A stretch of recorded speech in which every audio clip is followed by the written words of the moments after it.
Okay, in this session we're going to generate a cruise grid on a polygon that we've collected with GPS.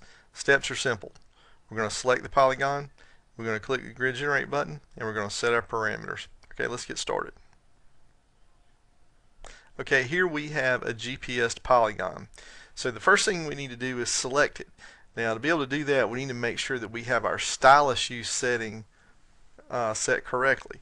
So down on the data collection toolbar, also known as the forestry toolbar, the second pick list on that toolbar is the Stylus Selects. And we want to have our Stylus Use set for Stylus Selects whole feature. As you can see, the little dot out to the left lets us know that is the setting that we've got chosen, and you'll see the icon symbol down here at the bottom also. If for some reason you can't find that toolbar button, you can also go to the edit menu and go to Stylus Use and choose Stylus Selects whole feature from the menu list. Okay, both ways work, whichever works best for you. Okay, so now we'll select the polygon, and we have it right there. It's 19.4 acres.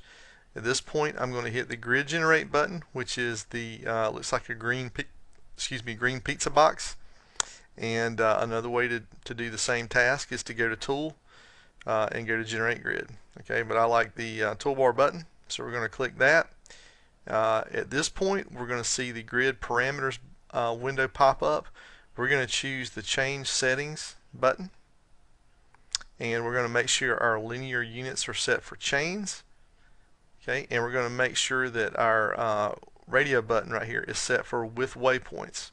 Okay, so at that point, what you're going to do is you're going to click in the width, and you're going to type in whatever your desired cruise grid width between lines is going to be, and then the height of the grid, what you want that to be between the the height between the grid points. So let's say we want to do a 3x5 grid. Okay, so I'll type in a 3x5 right there. So our grid is going to be 3 chains wide, east to west, 5 chains tall, north to south. Okay, so that's going to create 12 plots in this polygon. Okay, if you wanted more or less, you can adjust your width and height, or if you, for instance, wanted 20 plots in this polygon, you could double click in the number of cells field, and you could type in 20, and it would create a square grid that would make that space, it would create a square grid that would make that number of plots possible. Okay, so let's go back. I'm just going to double click in here. I'm going to go back to my original 3x5 plan. Okay, so the next setting is grid orientation. You can adjust this if you want to skew your grid some azimuth bearing, maybe to run along a parallel property line or cross a drain at a right angle. We're going to leave it at 0, but you can make any adjustment you need to right there. Alright, the next one is output grid lines. We're going to leave that unchecked. That tends to clutter up the screen, so I'll leave it unchecked. Cell shape, we're going to just choose a square. And you also have the ability to do an alignment point. We're going to skip that. We're going to hit OK right here.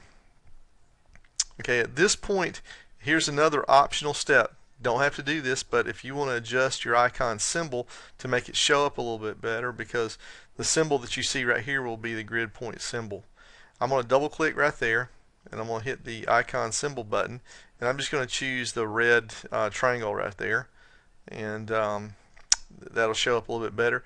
If you want to, instead of having all of the plots labeled with just waypoint, you can have, if you were cruising stand 1, you can type in stand 1 in the waypoint label. That would automatically stratify that for you once the plot gets captured in T-Cruise. Okay, so I'm going to hit OK right here, and I'm going to hit the generate grid button.